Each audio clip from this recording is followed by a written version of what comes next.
Your sustainability initiative stresses the importance of communities and community engagement. Why is that?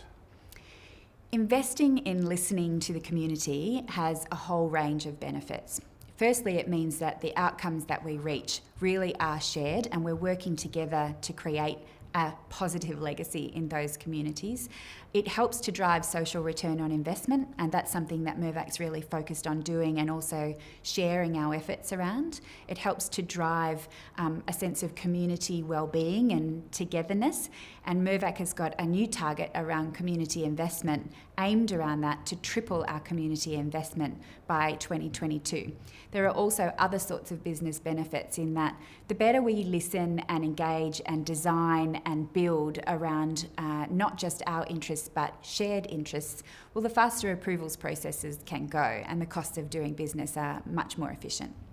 Mirvac has a number of environmental targets. What are you achieving on that front? We have installed our first megawatt of renewable energy, and there's more to come. We are pursuing some really big and bold goals on our environmental efforts. One is to be net positive with carbon and water by 2030, and the other is to send zero waste to landfill by 2030, and that's going to take significant action. So, for example, we are recycling more and more of our waste. In our construction business, we are now recycling 95% of our waste and avoiding landfill. Around carbon and water intensity, we're becoming more and more efficient. So we've had improvements of 26% and 25% in that regard. We're getting ready to share our roadmap towards net positive in carbon externally and really be open with our stakeholders about how we plan to get there. So we're preparing a white paper as we speak, and that white paper will also be peer reviewed to make sure that it really is robust. When it comes to implementing a sustainability plan, staff engagement is critical. What are you doing to engage your team? By focusing on what matters most to Mirvac and our stakeholders, what we're doing is making that link really direct and explicit for all of our employees between what are they working on right now and how can they make their choices more sustainable. So the focus areas that we have chosen for this next iteration of the strategy really are a reflection of what employees and managers have told us are their priorities. Mirvac has recently changed its strategy regarding the implementation of This Changes Everything. How is it being changed and why is it being changed? The first iteration of the strategy was very broad and experimental. We looked at a lot of different issues, 19 in fact, and this time around we're really narrowing our focus in on the subjects that matter most to Mirvac and our stakeholders now and in the immediate future, and so we're down to 6 focus areas. That's not about dropping anything, that's about a deeper effort applied to those areas that matter the most to us. What would you say are some of the big trends and issues that your sustainability policy is responding to?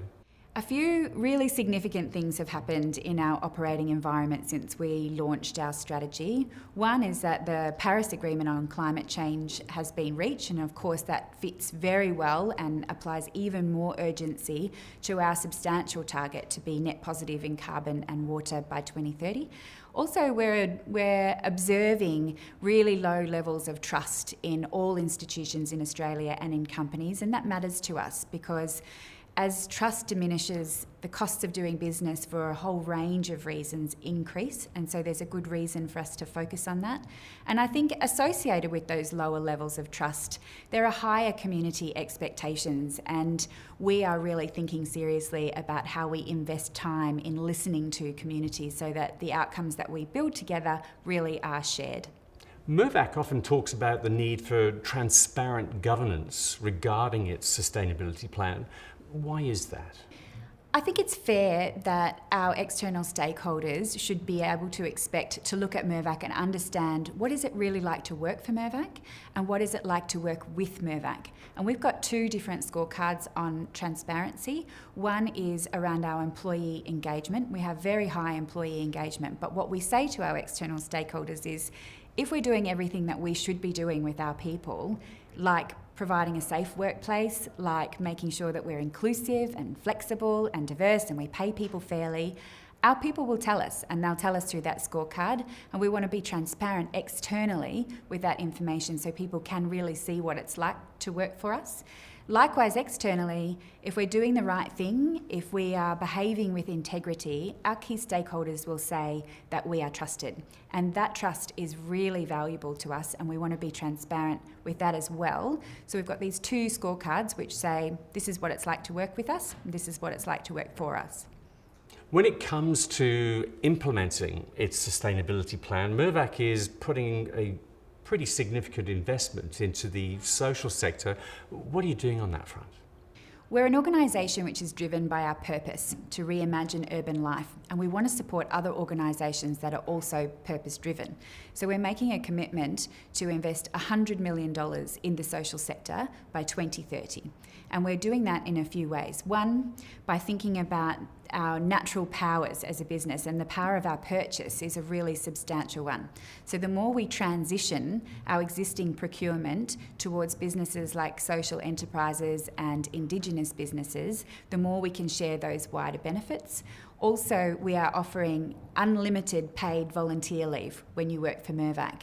And when we can do that, we are offering really skilled and capable people to the community. The community obviously benefits, our employees are more engaged, and we benefit from the insights that they bring back into the business. Can you give us a real-world example of a social enterprise that Mirvac is helping?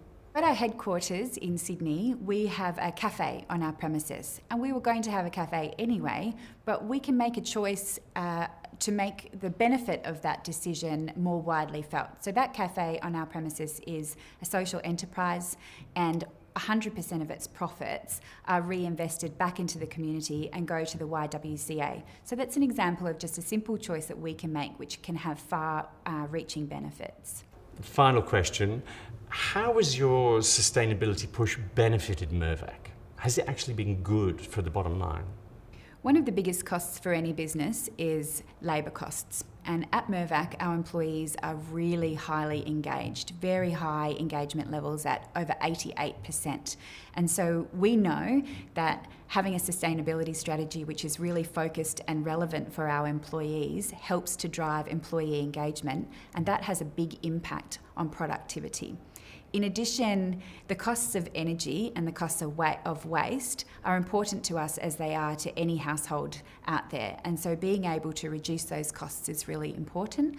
Likewise, on the social side, when we engage with our communities and really invest time up front to listening, some of those processes can go forward in a much more smooth way, which reduces the costs of business. So we're really seeing value in all ways around our sustainability strategy.